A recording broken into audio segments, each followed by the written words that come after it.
Nós tratamos dos pressupostos de admissibilidade intrínsecos associados ao direito de recorrer. Falamos, portanto, do cabimento, da legitimidade, do interesse e da inexistência de fato modificativo, impeditivo e extintivo do direito de recorrer. Aí passamos para os pressupostos extrínsecos de admissibilidade, que são 3. A tempestividade nós já analisamos. Falta falar do preparo e dos requisitos específicos de cada um dos recursos. Tá? Quanto ao preparo, no que consiste o preparo? O preparo é o dever de recolher custas, pagar.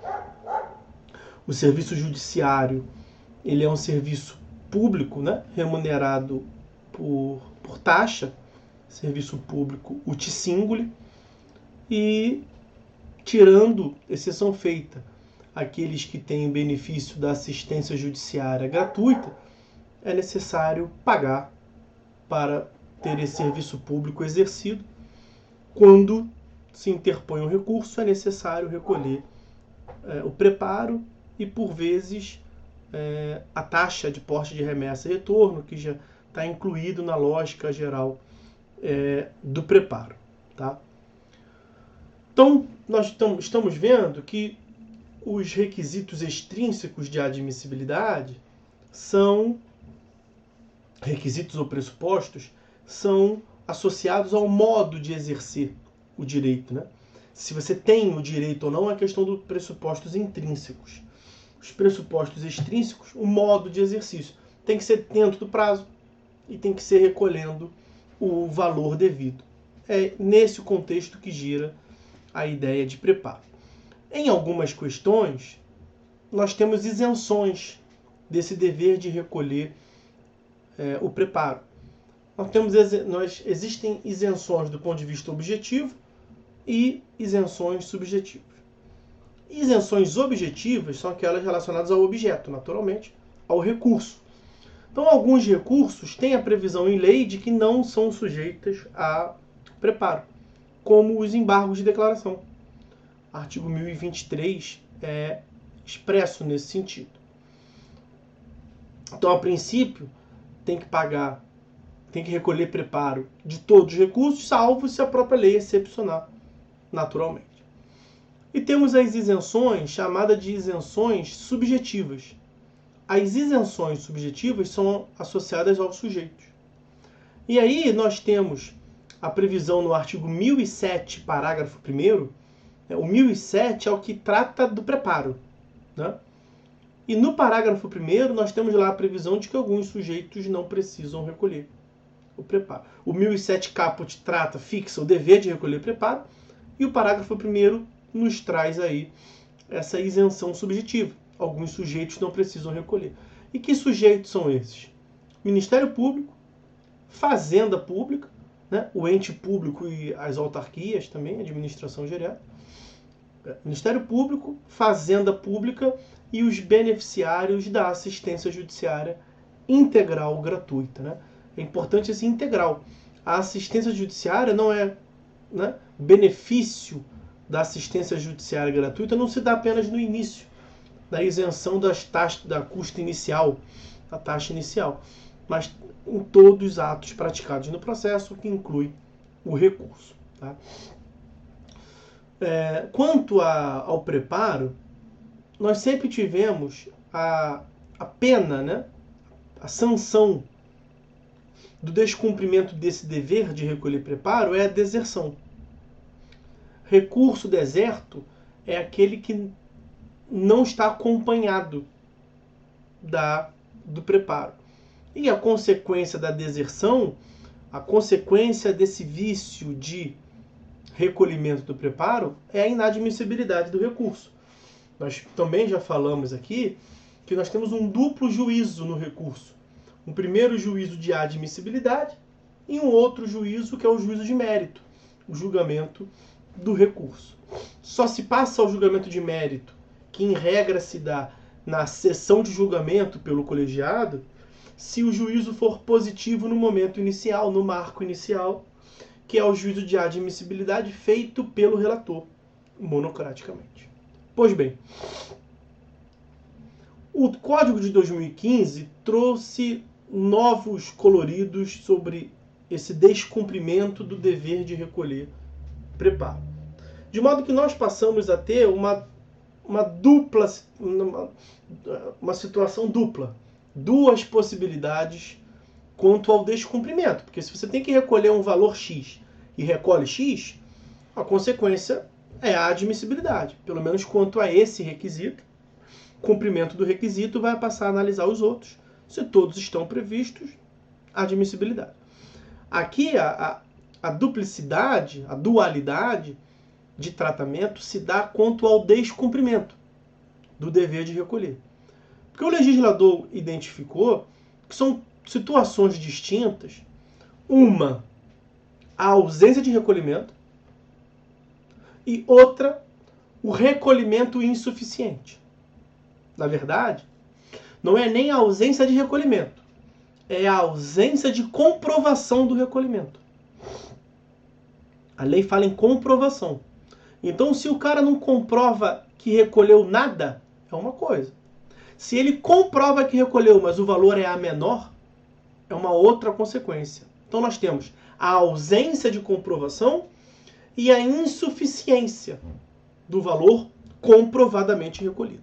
Tem que pagar R$1.000, tem que pagar R$500 de preparo. Você não recolheu nada, ou não comprovou que recolheu nada. Uma situação. Você recolheu, comprovou que recolheu 498. É uma outra situação. Tá?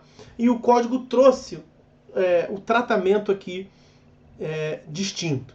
A insuficiência do recurso, ela gera a complementação em 5 dias. Isso está inserido num contexto maior, que é o princípio da primazia da resolução do mérito. O princípio da primazia da resolução do mérito. De modo a evitar o reconhecimento de formalidades ou de vícios processuais decorrentes de formalidade. Não é que é impossível. Há uma lógica no código de evitar. Dito de um outro modo, há uma perspectiva do código, do sistema processual iniciado pelo código, de sanabilidade dos vícios processuais. Então, tem que recolher 500, recolheu 498, está certo? Não. Então, reconhecer um vício processual. Tem um vício processual? Tem. Isso é uma coisa. Coisa distinta é afirmar que o vício processual gera a extinção do processo. Que o vício processual gera a inadmissibilidade do recurso.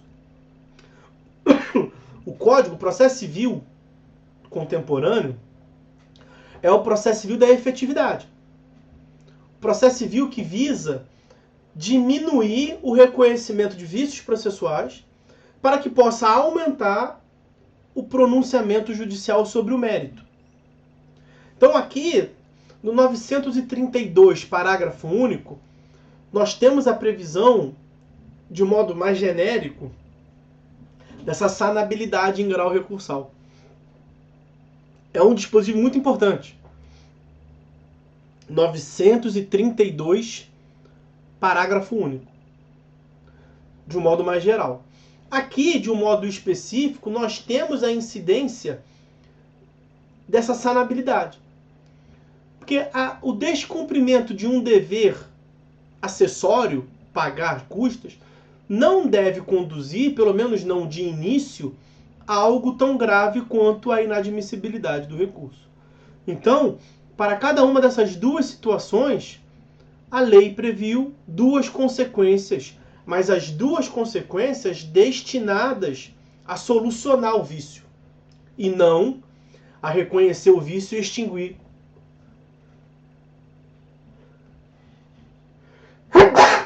Me perdoe.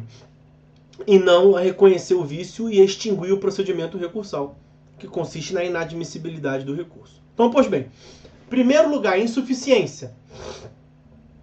Na insuficiência, nós temos a previsão de correção do vício pelo recolhimento da diferença. Então 498 era 500, você vai ter 5 dias para complementar a diferença. Nesse caso, R$2, né? Eu falei 498. 5 dias para complementar a diferença. É o que está no 1007, parágrafo 2º. Tá? A inexistência da comprovação, a ausência de comprovação, tem como consequência o recolhimento também em 5 dias não dá diferença, porque nesse caso não é diferença, é ausência de comprovação. A consequência aqui são 5 dias para recolher o dobro do preparo devido.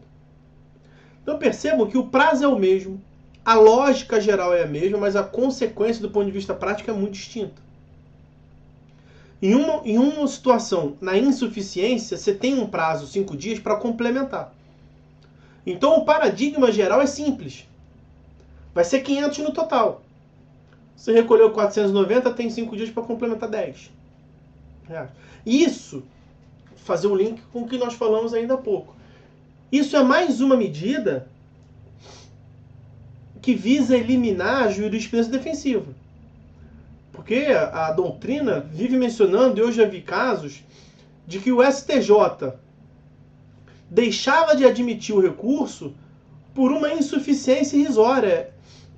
Há um caso célebre, artigos publicados sobre isso, que o STJ inadmitiu o recurso por 1 centavo. 1 centavo.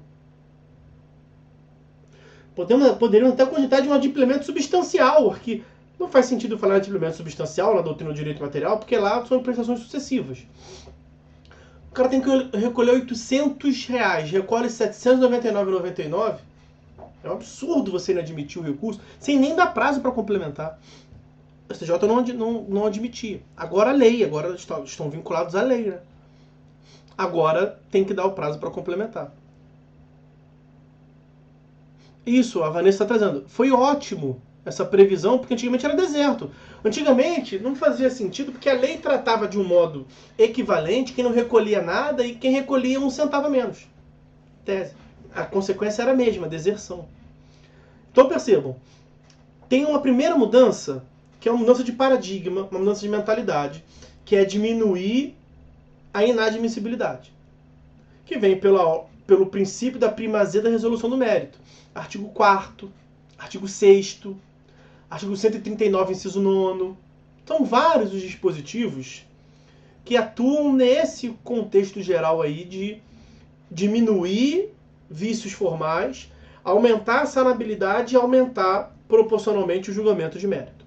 Aqui no recurso, nós temos o 932, parágrafo único, que atua nesse contexto, e especificamente aqui o 1007, parágrafos 2º e 4º. A distinção se dá, como eu lhes disse, em saber se o cara comprovou o recolhimento do preparo, mas recolheu a menor, aí ele vai ter 5 dias para complementar. E no cômputo geral do prazo do recurso mais os 5 dias para complementação, vai bater aquele valor singularizado. Ele vai complementar apenas. Quando ele não recolhe nada, ou quando ele não comprova nada, ele tem 5 dias para recolher o dobro. E aí aqui, nesses 5 dias para recolher o dobro, então, tá uma distinção importante, né? Até agora está tudo igual. A distinção é que num 5 dias para recolher a diferença, no outro 5 dias para recolher o dobro. Agora, esse recolher o dobro nos traz algumas inquietações, algumas questões que não têm resposta na lei. Eu não vi ainda a resposta do STJ e a doutrina vem trabalhando sobre isso.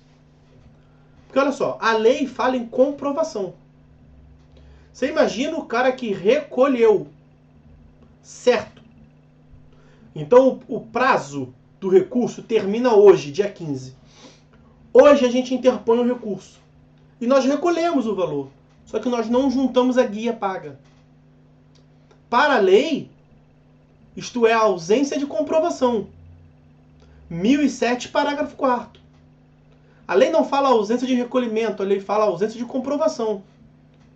A ausência de comprovação abrange o cara que não pagou e se não pagou não comprovou, e o cara que pagou. Recolheu, mas não comprovou. A ausência de comprovação.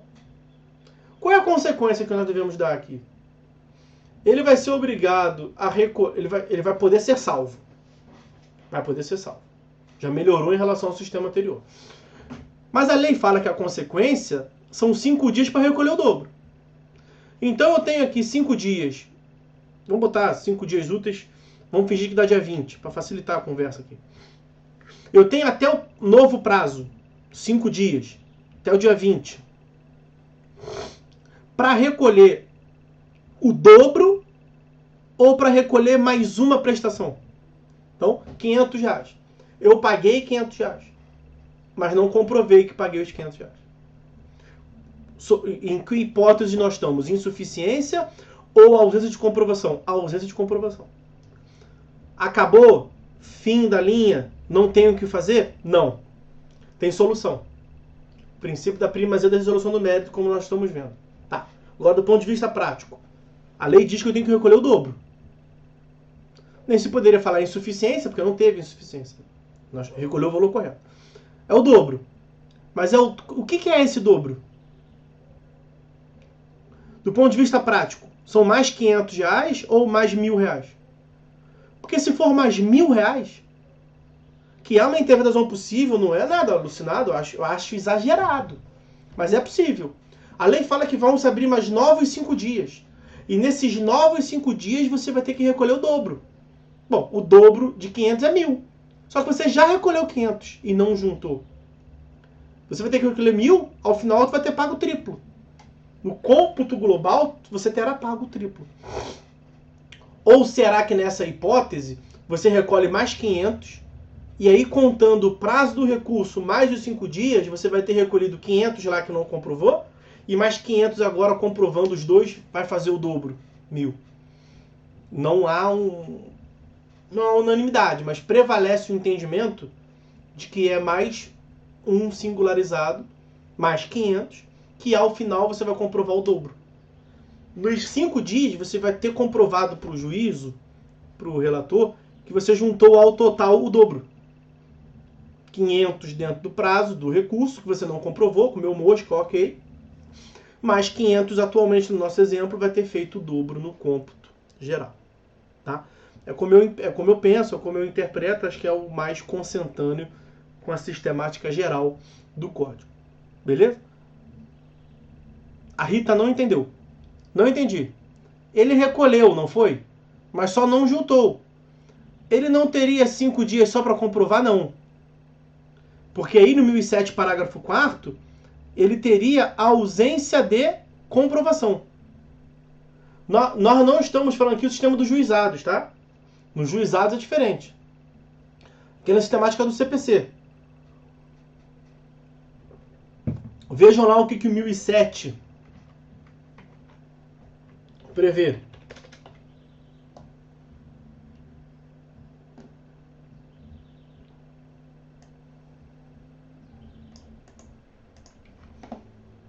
Ó. 1007, parágrafo 4º. O recorrente que não comprovar. Não é o que não recolher. É o que não comprovar.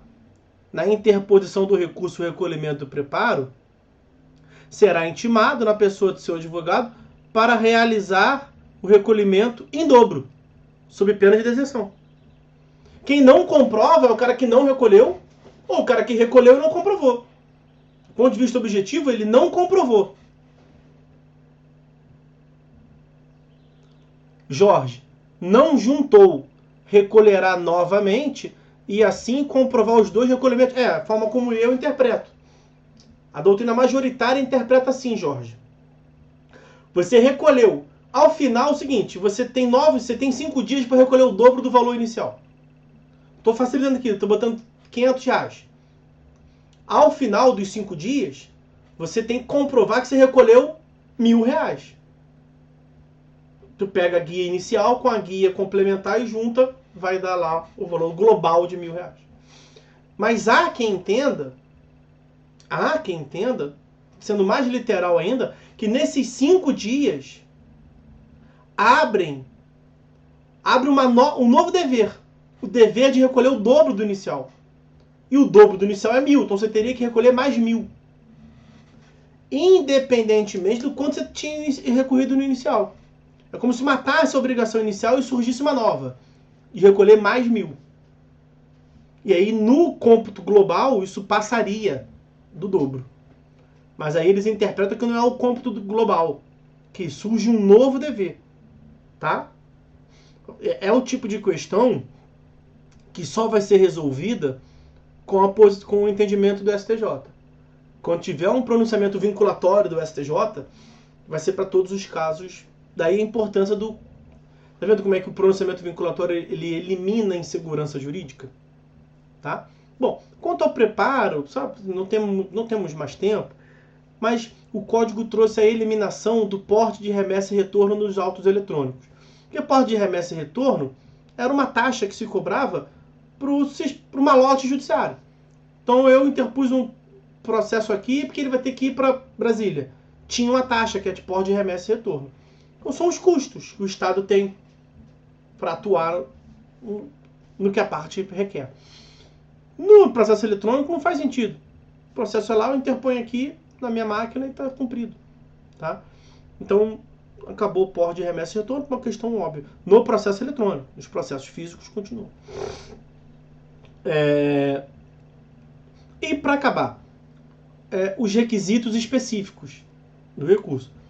Para que o recurso seja admitido, além de atender, do ponto de vista formal, a tempestividade e o preparo, que nós mencionamos ainda há pouco, é necessário também que se observem, porque veja, isso que nós estamos vendo são para todos os recursos.